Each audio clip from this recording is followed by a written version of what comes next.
Research purpose ছাড়া বর্তমান সময়ে স্ক্র্যাচ থেকে মডেল তৈরির প্রবণতা একেবারেই কমে গেছে। এর প্রধান কারণ হাগিং ফেজ। এটি এমন বিশাল একটি হাব যেখানে হাজার হাজার প্রিটেন মডেল, ডেটাসেট এবং প্রয়োজনীয় লাইব্রেরিগুলো সহজেই অ্যাক্সেস করা যায় কোনো রকম অ্যাডভান্সড প্রোগ্রামিং কনসেপ্ট ছাড়াই। জাস্ট এক লাইনের একটি পাইপলাইন কোড ইউজ করে আপনি মডেল রান করতে পারবেন, চাইলে মডেল ডিপ্লয়মেন্টও করতে পারবেন।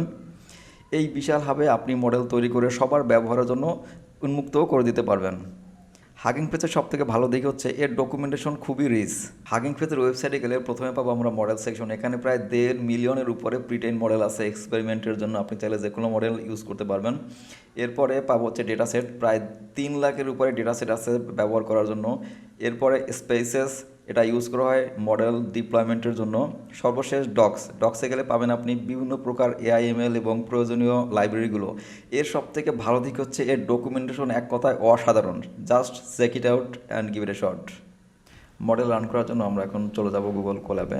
প্রয়োজনীয় লাইব্রেরিগুলো ইম্পোর্ট করে হাগিং ফেসে লগ ইন করে নিতে হবে। টেক্সট জেনারেশনের জন্য এখানে ব্যবহার করা হয়েছে GPT-2 মডেল। কোশ্চেন অ্যান্সারিংয়ের জন্য ডিস্টিলবার্ট এবং ট্রান্সলেশনের জন্য ব্যবহার করা হয়েছে T5 মডেল।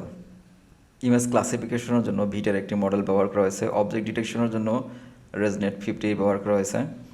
ইমেজ সেগমেন্টেশনের জন্য এনভিডিআর একটি মডেল ইউজ করা হয়েছে এখানে। এবং সর্বশেষ টেক্সট থেকে ইমেজ তৈরি করার জন্য স্টেবল ডিফিউশন ব্যবহার করা হয়েছে।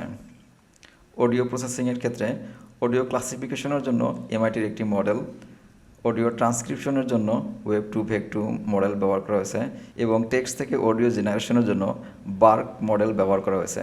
সবশেষে এআই মেশিন লার্নিং ফিল্ডের সর্বশেষ ইনভেনশন সম্পর্কে জানতে আর্কাইভ এবং পেপারস উইথ কোড ওয়েবসাইট দুটিতে চোখ রাখা যেতে পারে।